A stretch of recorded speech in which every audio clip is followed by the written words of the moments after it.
Youssef Indy, bonjour. Nous nous étions rencontrés ensemble au dernier colloque sur le Yémen, Oui, puis à la suite de ça dans l'émission Guerre et Paix du Cercle des Volontaires. oui. Et par la force des choses, nous nous retrouvons face à face avec grand plaisir. J'avais vraiment apprécié vos points.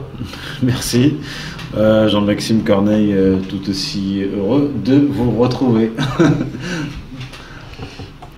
Aujourd'hui donc émission sur le wahhabisme et sur l'actualité. Nous allons essayer peut-être de débriefer, de faire une sorte de bilan d'étape de ce qui nous est servi là dans l'actualité. Nous avons vraiment des aspects assez sensibles.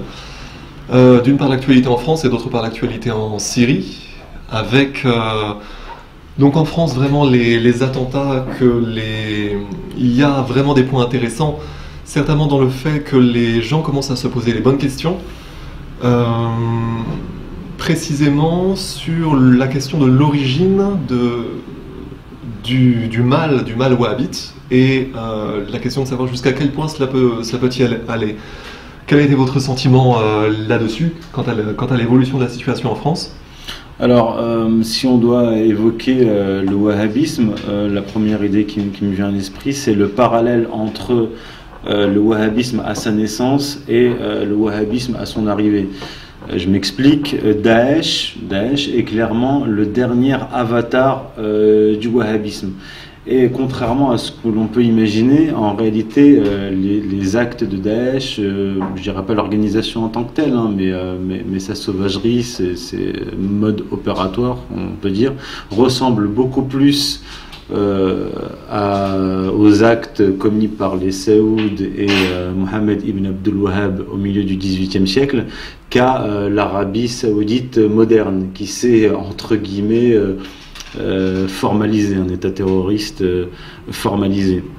Lorsque le wahhabisme a connu ses premières expansions dans la péninsule arabique, nous avons vu, en tout cas nous avons des documents qui le prouvent, les troupes saoudiennes dirigées par le guide spirituel entre guillemets Mohammed ibn Abdul Wahhab commettre des massacres de masse, éventrer les femmes enceintes, tuer les hommes, achever les blessés au sol, aucune pitié pour les fuyards, etc.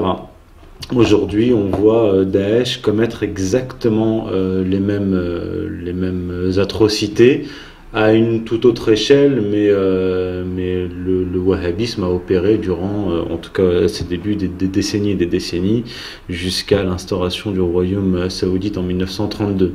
Voilà ce que je peux dire sur le wahhabisme dans les faits. Maintenant, en France, ce qui se passe, c'est que on est dans une situation qui ressemble à une situation de pré-guerre civile, où on nous présente ces terroristes comme des musulmans radicaux ou des islamistes, alors qu'en réalité, lorsqu'on regarde les profils, lorsqu'on se penche sur les profils de chacun, on se rend compte que ce sont soit des anciennes prostituées, des voyous, des assassins, des dealers, des fumeurs de shit, ou des ivrognes.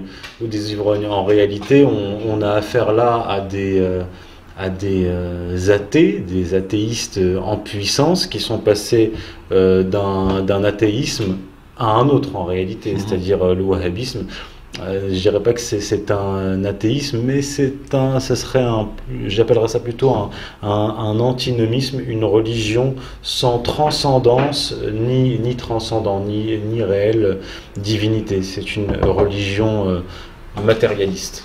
Le parallèle pourrait être peut-être très intéressant avec les anarchistes de l'époque tsariste, c'est-à-dire les paumés, à l'occasion de toutes les révolutions ou de tous les mouvements de déstabilisation, on a toujours des paumés sous une estampille ou sous une autre qui sont réellement utilisés comme les petites mains dans les opérations terroristes, c'est-à-dire que ce sont eux qui sont toujours mis en tête, mis en première ligne. C'est d'autant plus ironique d'ailleurs quand on voit la devise anarchiste ni Dieu ni maître, alors qu'à vrai dire ils ont toujours été les pantins et les marionnettes de tous les pires mouvements. Juste peut-être pour la parenthèse, dans cette interaction, je voudrais peut-être rajouter exactement 2 points là-dessus, sur ce que nous avions déjà évoqué en fait lorsque nous nous sommes rencontrés, à savoir que, exactement en lien avec la naissance du royaume wahhabite, Clairement, le wahhabisme avait pris des peignets au XIXe siècle parce que c'était fait vraiment identifier comme un mouvement complètement hystérique et d'une violence vraiment l'exact inverse de la violence qui fait la civilisation. C'est-à-dire la question c'est toujours non pas la violence, mais la violence à quel point.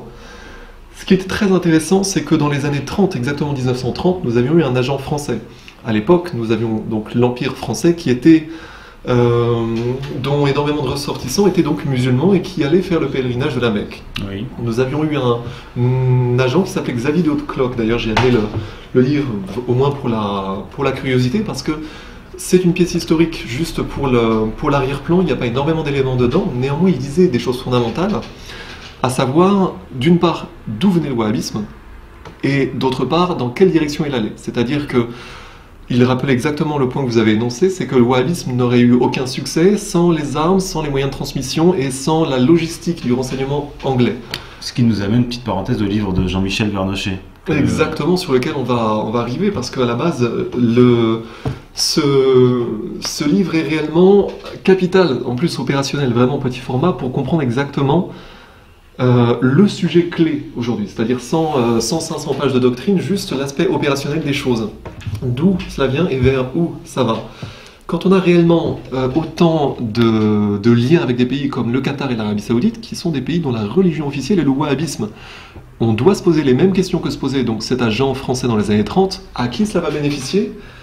Concrètement, il disait clairement que l'instrumentalisation des pires extrémistes servait à constituer un royaume, et là il y a une actualité absolument brûlante du propos, un royaume qui depuis l'Arabie Saoudite allait revenir jusqu'à la Syrie.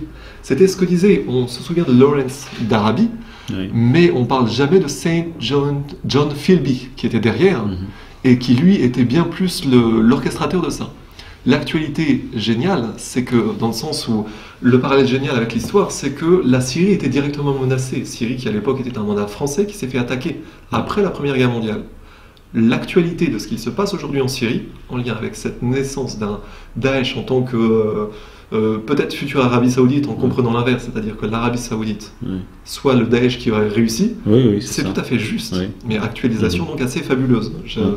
Oui, on peut faire le parallèle d'ailleurs lorsque les troupes d'élite des Saouds, qui s'appelaient les Ikhwan, lorsque les Ikhwan ont voulu conquérir l'Irak, ils avaient été stoppés net par les Britanniques. On peut vraiment faire le parallèle entre ces Ikhwan, c'est-à-dire ces fanatiques qui croyaient vraiment, c'est-à-dire qu'ils avaient adopté, ils avaient adopté le wahhabisme, c'était des wahhabites pur jus, qui y croyaient vraiment, alors que les Saouds, eux, utilisaient le wahhabisme et ses troupes en particulier à des fins politiques et géopolitiques. Alors aujourd'hui, Daesh, comme j'ai pu le signaler auparavant, est en train d'accomplir un projet qui est très ancien, le redécoupage du Proche-Orient, la destruction de l'armée syrienne et du gouvernement syrien, l'affaiblissement du Hezbollah et à terme servir les intérêts géostratégiques israéliens dans la région. Là, on arrive sur un point réellement intéressant, c'est-à-dire qu'en ce sens, il y a un certain nombre de voix dissidentes qui s'élèvent, ne serait-ce que chez les observateurs avertis, mais également certains hommes du sérail qui font sortir certaines informations. À partir du moment où donc les États-Unis ont quitté l'Irak en 2011, disons qu'on a tenté de repeindre Al-Qaïda comme quelque part un allié potentiel contre la Syrie au début de la guerre de Syrie. Puis deuxième point, la réaction des militaires américains qui ont dit en gros nous n'allons pas servir d'Air Force pour le compte d'Al-Qaïda. Et c'est à ce moment-là, voilà ce que disent les observateurs du sérail, du renseignement militaire américain, c'est que c'est à ce moment-là que le nom quelque part a été changé et qu'on a eu l'émergence d'une nouvelle entité qui s'est appelée l'État islamique. On lui donne plusieurs noms, plusieurs entités. La question en effet c'est à quelle fin? Qu'est-ce qu'il crée autour notamment d'Israël? Qu'est-ce qu'il crée en Irak? Et jusqu'à quel point la situation peut être dangereuse, c'est-à-dire créer toute une zone d'instabilité jusqu'à la Syrie. L'intervention russe sous cet angle-là est intéressante parce que c'est vraiment un holà qui est mis. Oui, alors lorsqu'on observe sur une période de courte durée l'évolution de Daesh, on ne peut pas comprendre sa raison d'exister, ses finalités géopolitiques. Et moi je pense qu'il faut revenir à des considérations de plus longue durée, historiques et géopolitiques, et se pencher sur le plan dont je parle souvent, qui a été d'ailleurs édité chez Sigest, le plan Oded-Yinon, que j'analyse en détail dans mon livre, que je remets en perspective, dans une perspective géopolitique et historique, pour comprendre l'origine, ou en tout cas, si on ne peut pas saisir l'origine de Daesh, sa finalité. Lorsque le plan israélien de redécoupage du Proche-Orient a été établi en 1982, puis repris par les Américains en 2002 et par le New York Times en septembre 2013, et donc lorsqu'on regarde ces cartes, on voit clairement l'Irak est divisé en plusieurs États, un État sunnite, chiite, un État kurde. Une balkanisation de la zone, oui. De l'Irak, de la Syrie en 4 États, etc. Ça, je l'ai déjà dit à plusieurs reprises. Et ce qu'explique Oded-Yinon, c'est qu'il dit donc l'objectif d'Israël sur la longue durée, c'est de faire donc de l'État d'Israël un État impérial dans la région. Pour ce faire, nous devons faire éclater les États proches d'Israël, en particulier l'Irak et la Syrie. Mais la guerre d'Irak, qui a été motivée par le lobby pro-israélien en 2003, n'a pas pu accomplir ce projet immédiatement. Il a fallu déjà en Irak opposer sunnites et chiites, ce qui n'était pas, contrairement à ce qu'on pense, une évidence. Lorsque les Américains ont fait sauter l'État baathiste, ils ont mis en place un pouvoir chiite corrompu, qui n'était pas du tout pro-iranien, mais plutôt pro-américain, et pour attiser la haine et la frustration des sunnites envers les chiites. Ouais. Et ce qu'on sait depuis peu, c'est que le noyau dur de Daesh est composé d'anciens généraux baathistes irakiens, qui sont en train de prendre leur revanche. On nous dit prendre leur revanche contre les États-Unis, mais en réalité ils prennent surtout leur revanche contre les chiites. Mais il faudrait savoir qui donne les ordres à ces généraux, qui les paye, d'où vient l'armement de Daesh, etc., etc. Mais en tout cas, ce qu'on peut dire lorsqu'on fait une analyse profonde de la situation actuelle, c'est que Daesh est en train d'accomplir le plan Oded-Yinon, c'est-à-dire faire sauter l'Irak, c'est déjà fait, mais les derniers verrous sont la Syrie et le Hezbollah. D'ailleurs, pour en venir à la Russie, lorsque la Russie a démarré son intervention au Proche-Orient, en Syrie en particulier, immédiatement, Netanyahou est parti avec son état-major en Russie pour avoir deux garanties de Poutine. La première, c'est qu'il pourrait, lui, Israël, continuer à bombarder à intervalles réguliers la Syrie. Et la deuxième garantie, c'est que les armes russes livrées à l'armée syrienne ne tombent pas entre les mains du Hezbollah. On a plusieurs dynamiques qui s'entrechoquent. Il était vraiment fondamental de rappeler que ces choses-là se comprennent à 50 ans et pas à 5 ans. C'est vraiment la constante des vraies dynamiques géopolitiques. Avec une vision de journaliste, on ne peut absolument pas comprendre et à la limite, on va surréagir sur l'instant. Il faut vraiment être à la fois pragmatique, mais également avoir vraiment le recul du temps long. Sur ce point, en plus, les Israéliens jouent un rôle assez trouble, puisqu'il y a un article qui est intéressant sur le site de l'auteur américain William Engdahl sur le fait que là, Israël a trouvé sur le plateau du Golan, c'est-à-dire qu'un terrain, une zone de terre qui est encore officiellement syrienne, mais retenue par Israël depuis la guerre des 6 jours. Or, il y a du pétrole dessous. Oui. Et clairement, on a des déclarations, elles sont citées dans l'article, génie et génocide, vous verrez. Oui. Sur le fait que Israël a un intérêt direct à l'affaiblissement total de la Syrie, oui. Un intérêt qui peut être récent et qui peut être parallèle au plan Oded-Yinon, donc déjà. Plus que parallèle, parce qu'Oded-Yinon lui-même parlait de récupérer les zones gazières et pétrolières. Alors il ne parlait pas du Golan à cette époque-là, en 1982, mais il parlait déjà du Sinaï, par exemple. C'est ça. Et il y a aussi autre chose, c'est qu'on ne découvre en général les vraies matières premières stratégiques que bien plus tard, comme s'il s'était agi d'un hasard au moment où on était à un endroit. Bien plus tard, on s'apercevra, oh là là, il y avait du pétrole. Le cas rwandais est très intéressant là-dedans. Il y avait du pétrole, des métaux précieux, etc. Mais on ne savait pas au moment où on y allait. C'était vraiment par hasard. Il faut quand même avoir Encore une fois, le recul, c'est que les informations qui nous sont données sont en retard par rapport aux informations des initiés, c'est évident. Et l'histoire pétrolière regorge de ce qu'on appelle le déni stratégique, typiquement britannique, mais le déni stratégique, c'est-à-dire, si on est à un endroit, c'est évidemment par hasard. C'est ni pour l'or de l'Afrique du Sud ou les diamants, c'est certainement pas pour le coton du Soudan, c'est pas du tout pour le pétrole de Mésopotamie, c'est un total hasard. Donc avoir ce recul donc, concernant les matières premières stratégiques, en marge donc de l'aspect messianique justement concernant le Grand Israël, et surtout bien opposer ça aux personnels donc, qui font vraiment du terrain, et notamment les militaires, notamment le renseignement militaire, où on assiste quand même à des alliances assez curieuses, qui sont beaucoup moins caricaturales. C'est-à-dire que même le renseignement militaire israélien essaye et quelque part en but avec ses propres dirigeants civils qui font prendre des risques fous. Je pense notamment à Meir Dagan, ancien patron du Mossad. Ses déclarations sur Netanyahou sont très claires.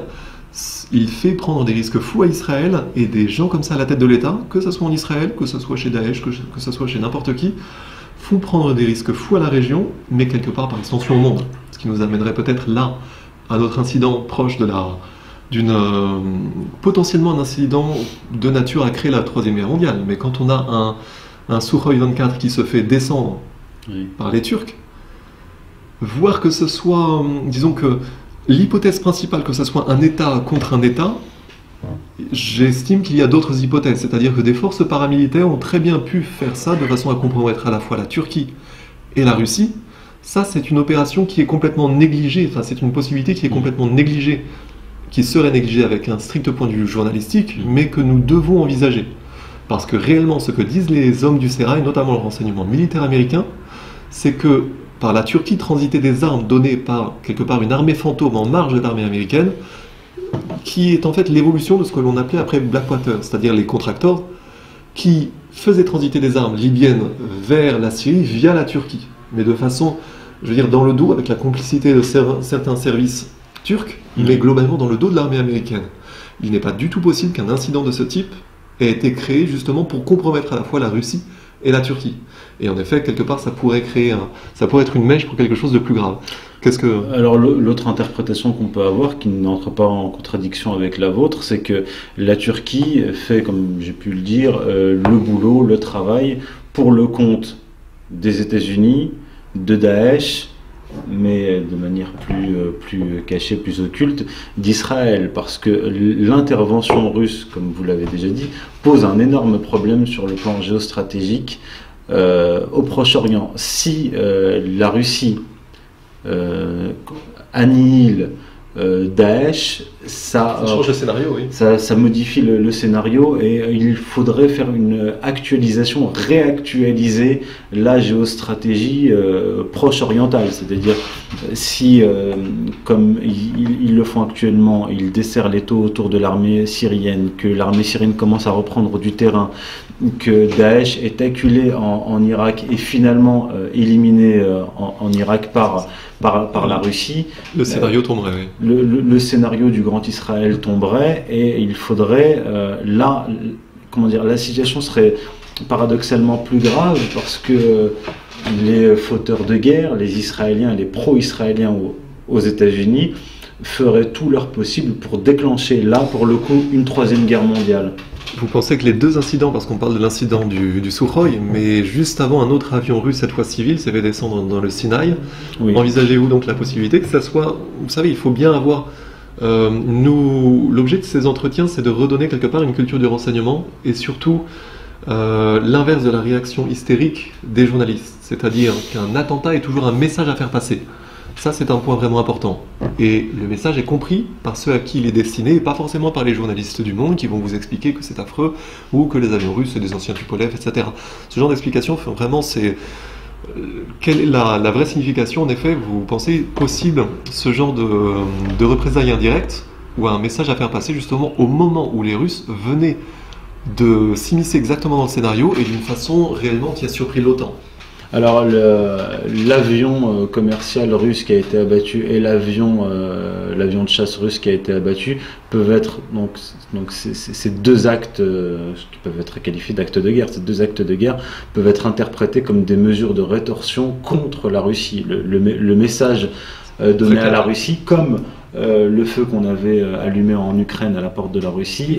C'est exactement le même message, c'est-à-dire ne vous approchez pas de la Syrie. Tout comme lui-même, de chasse gardée, ouais. Poutine l'avait dit, il me semble, dès 2011-2012, la ligne rouge, c'est la Syrie. Ce qui m'a amené à développer l'idée de Syrie comme pivot géostratégique mondial.